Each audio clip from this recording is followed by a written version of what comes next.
everybody that's here to show support for our family. My grandfather and I shared a lot of time together. There we go, better height. We shared a love of good food, tools, gadgets. He was my best computer repair customer.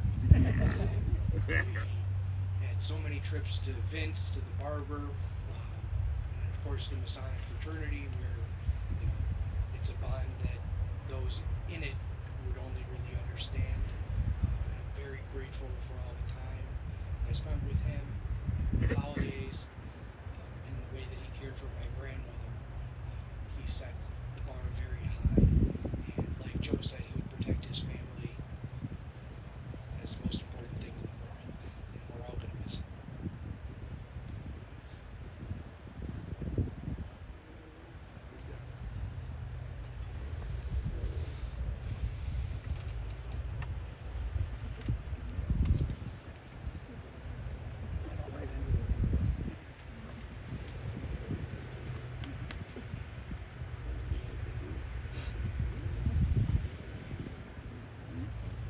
Thank you, Joe and Jeffrey. We know how important your dad and your grandfather were to you, and your connection, Jeffrey, particularly to your grandpa and the Masons. We know what a beautiful ceremony that just transpired before we begin the Jewish part of the service here, and that sense of camaraderie and connection, we know, is not lost on any of us. Dear God, this day be with us, God. Wrap us in your presence like a blanket. Comfort our saddened souls. May the grieving family find solace in the love they share, in the devotion of friends and community, and in the knowledge of your sheltering presence. God, console us all in the faith that Arthur lives on among us. In every family celebration, in each of our smiling memories, in the legacy of his service, his wisdom, his passion, his generosity, and his devotion to friends and family.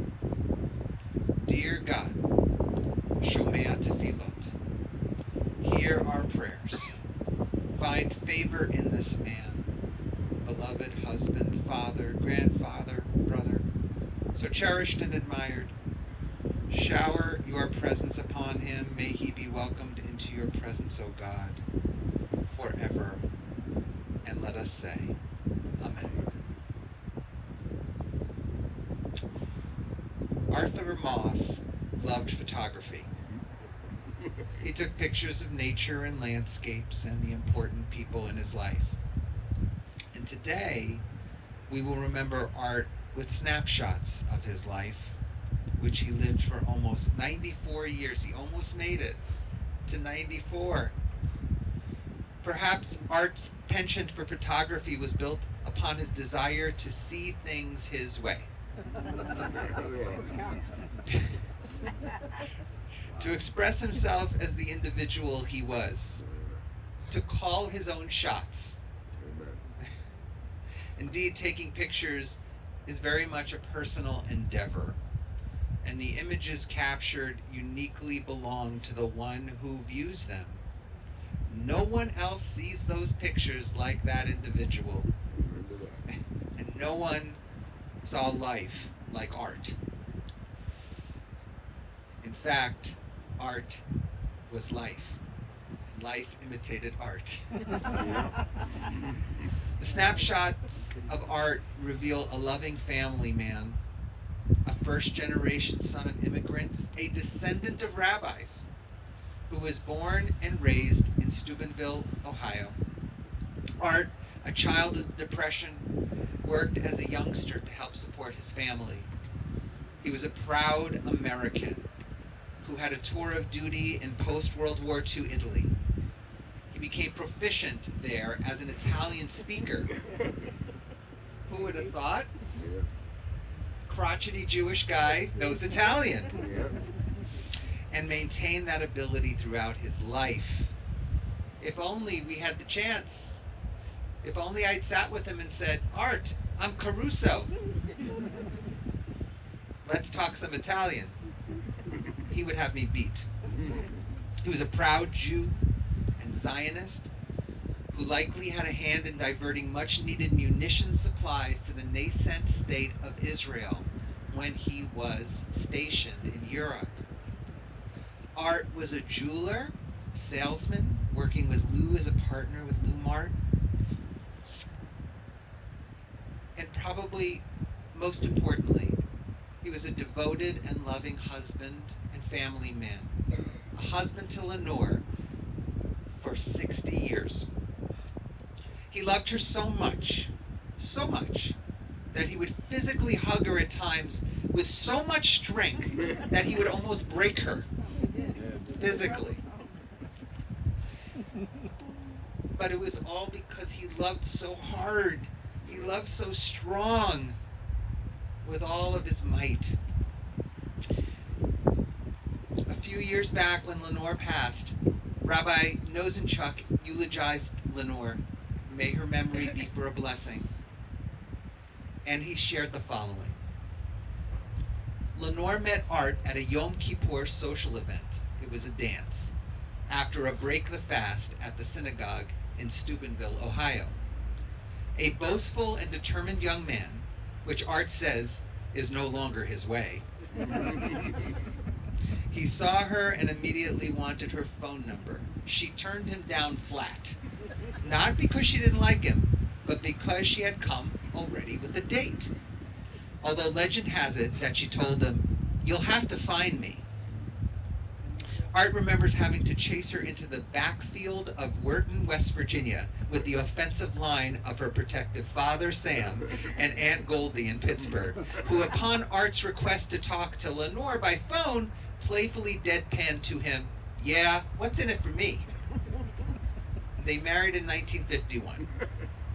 Their life together included much travel and moving from here to there, a pattern that was familiar to Lenore as the daughter of a peddler in a difficult economic time. Opportunities in record stores and later in a well-regarded jewelry business took the family to different places and eventually to here in Cleveland. Of course, there's so much more to Lenore's eulogy, but thank you, Rabbi Nosenchuk, for sharing those memories with us. And the family certainly moved a lot. I mean, they moved a lot. Springfield, Youngstown, Canton, Boardman, Harrisburg. I'm leaving out many, I know. Along the way, the family could tell you stories of Art's unlikely arrival at the Woodstock Festival.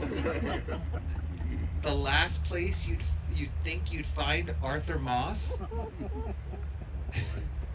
A place who knew, for those who knew him, would imagine, it not to be his jam.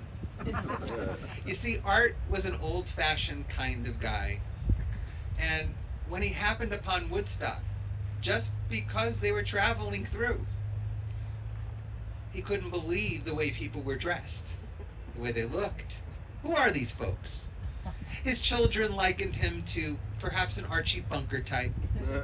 He was a my way or the highway kind of guy who had old school ideas about how things should be. He never shied away from telling you, even if you were family. His ideas about women, maybe they should be left unsaid. A little antiquated. Shayna and Carrie kind of smiled, loved him unconditionally, and said, "Okay, that's just it." He was so affectionate. He was loving. He was strong. He had large hands that dispatched the heartiest handshake. His heart was always in the right place. Joe deemed him the most honest man I ever knew. Art's photography hobby gave him access to new and advanced equipment, even though he would frequently forget to remove the lens cap.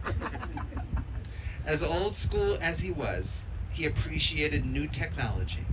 anything with buttons. Oh, Jeffrey, you came from somewhere. For sure.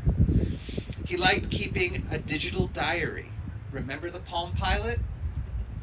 But also seemed to be one step behind the technology that would eventually take off. He preferred Betamax to VHS, 8-track tapes to cassettes. Art loved really nice cars, liked to keep his vehicle spiffy, even carrying a paintbrush for convenience. The kids remember those rides in the car, how he would tell them that the car wouldn't move without their belt buckles. And when they would giggle in the back seat, he queried them and said, "Who swallowed feathers back there?" Art's longtime associations with the Masons he joined in 1968 were ironclad. Those men, many who you just saw earlier today, were an important part of his social life. The camaraderie and brotherly love was the glue to those special relationships. The Masonic family picnics were a mainstay. SeaWorld, the zoo, Geauga Lake, these were outings that allowed families to meet and greet. He also had a beautiful connection to Judaism. It was embedded deep within Art from the time he was a child. His family had kept kosher. His kids joked that their dad became Super Jew when the holidays came around. He sang the loudest, would read the Passover Haggadah from cover to cover. If you were present at his Seder, you had to be ready to sit for a long time and to sing and to sit and to sing and to sit. On Yom Kippur, he was the last to break the fast, driving folks home who needed to go home first, making his whole family wait. The most pious man in the country. When he was in Budapest, overseas, he made sure to visit the synagogues there and was very proud of his Jewish identity, which he carried with him throughout his life. In fact, Art treasured this prayer book from which he would read the Kaddish prayer for his beloved Lenore.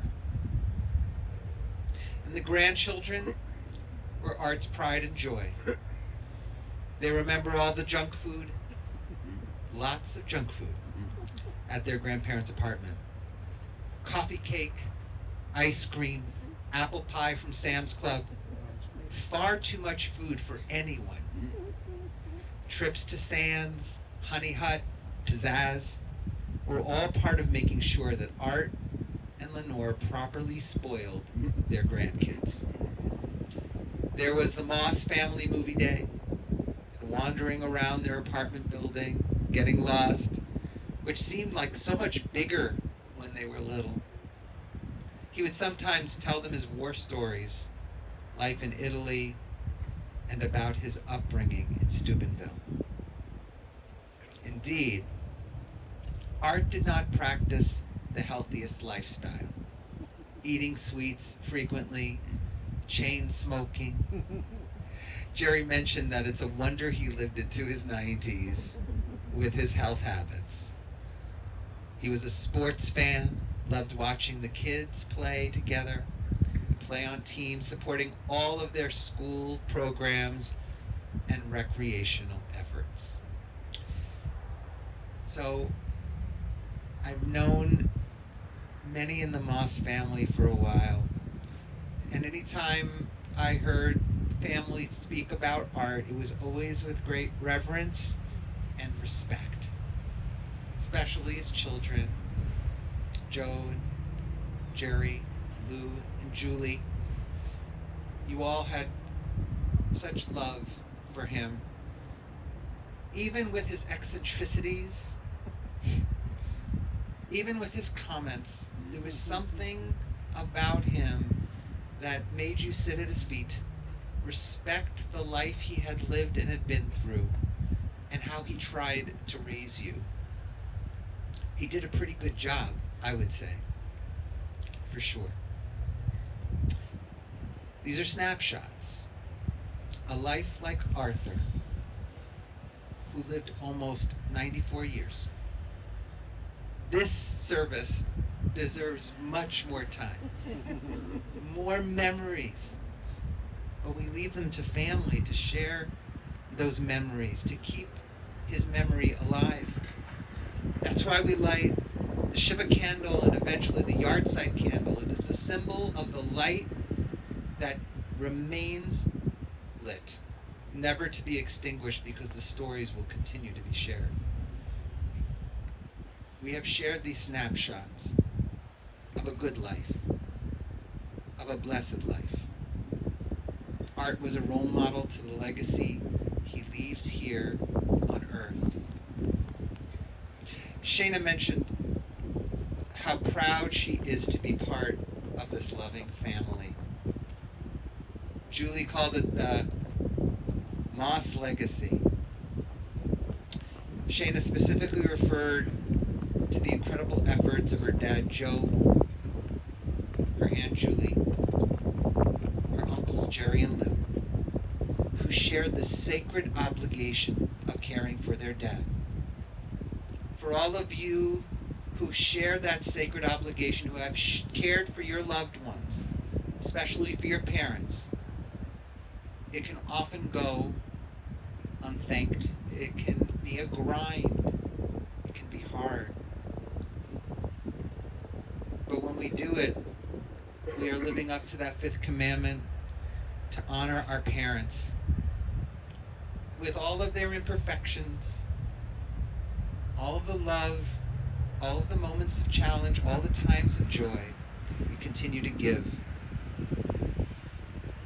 And of course, we mentioned the love and care and support given by Art's kids' spouses, Julie and Stephen, Julie and Marcia. And Julie. And Julie.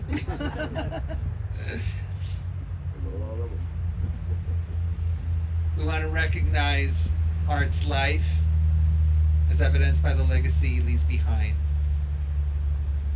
Father of Joe and Julie and Steve, Jerry and Julie and Lou and Marcia. Lots of Julies. Loving grandfather of Shana and Jimmy, and Carrie and Craig, Aaron and Franklin, Jeff and Mark and Morgan, Kevin and Morgan, and Jared, and Audrey, and great-grandfather of Braden, Carson, Lucas, Amelia, Zoe, and Tanner. Look at that legacy. How remarkable. What a remarkable legacy to remember him, and perhaps to carry on the tradition of saying Kaddish with this beautiful prayer book. So before we move to the Kaddish and El Malei Rachamim, the memorial prayer, we invite each of you to take a moment in silent prayer to think of Art and the life he lived and the piece of the puzzle that he brought to each one of you. We pause for a few minutes.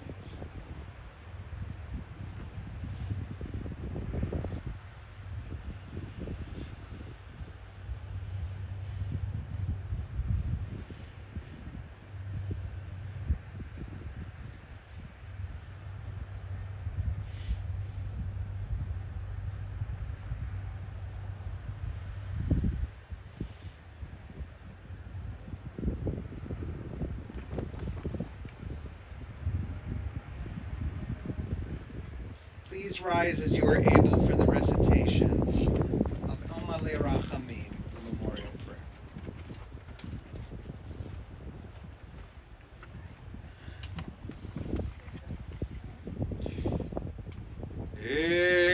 El Malei Rachamim, Shochein Bamromim, Hamsei Menucha Nechona, תחת כנפי השכינה, במעלות קדושים מותרים, גזר רקיע מזהירים את נשמת אברהם חיים בן יוסף הכהן, שלח לעולמו, בגן עדן תהא מנוחתו.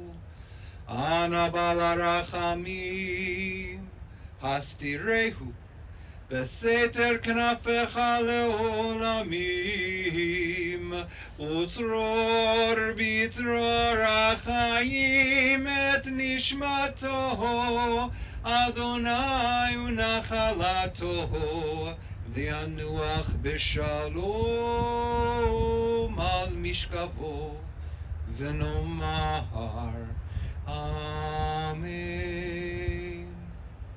Amale Rachamim, exalted, compassionate God, grant infinite rest in your sheltering presence among the holy and the pure, to the soul of Abraham Arthur Moss, who has gone to his eternal home. Merciful One, we ask that our loved one find perfect peace in your eternal embrace. May his soul be bound up in the bond of life. May he rest in peace. And let us say, Amen. We now turn to the mourners' Kaddish family members. May have the Kaddish with them. We invite you to chant along with me. Yitgadal ve'yitgadash shemei Rabbahu, ve'alma divrach hiruteh, ve'amlich malchuteh, v'chayechon u'vyomechon, u'v'chayei dekol beit Yisrael, ba'galau v'zman kariv v'imru, Yehei shmei Rabbah mevorach le'olam lomei omayah, Yitbarach ve'yishtabach ve'yitpa'ar ve'yitromam ve'yitnaseh, V'yitadar, v'yitaleh, v'yitalal, shemei dekudisha. Le'ela min kol birchata v'shirata, tushbechata v'nechemata, damiran ve'alma v'imru. Yehei shalama rabba min shemaya, v'chaim aleinu ve'al kol Yisrael v'imru. Oseh shalom b'mroma, u'yaseh shalom.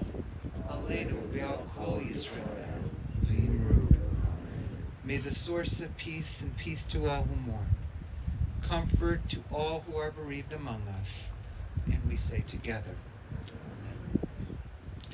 As we turn to the conclusion of our service, we'd like to invite family members now to participate in the filling in of the earth. For those uninitiated with Jewish practice, it may seem counterintuitive to put soil in the grave of a loved one, but in Judaism it's the opposite. In Judaism we want to take care of our loved one. Art right now can't take care of himself, can't cover himself up. So in the wish of modesty, the family begins this process of filling in the grave, and the good folks here at the cemetery will complete the process. But we invite family members to start that process now. Once you have put in a little bit of the soil, you can replace the shovel back into the bucket.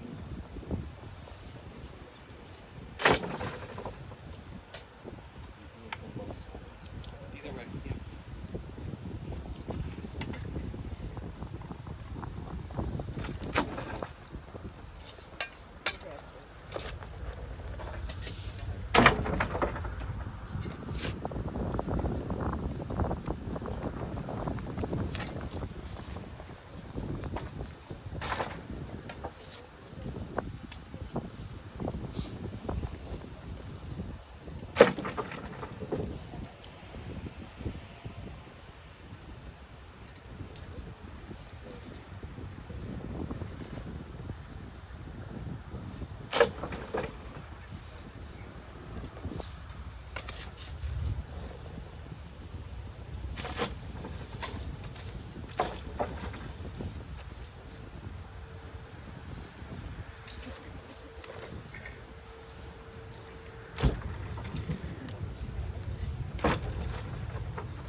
Jerry, if you would do one more shovelful on behalf of your sister, Julie, who's watching right now.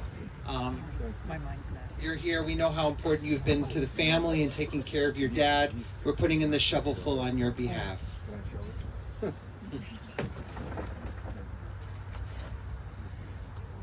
As the family moves out a little bit, we're going to invite you to share these words that have been said for the generations, and then anybody else who's here who would like to participate in this mitzvah, you may do so as well, but we'll invite the family to move along if they wish. Please repeat these words after me. Hamakom yinachem etchem betoch sha'ar avelei Zion Yerushalayim. May God comfort you and all who have mourned for Zion and Jerusalem.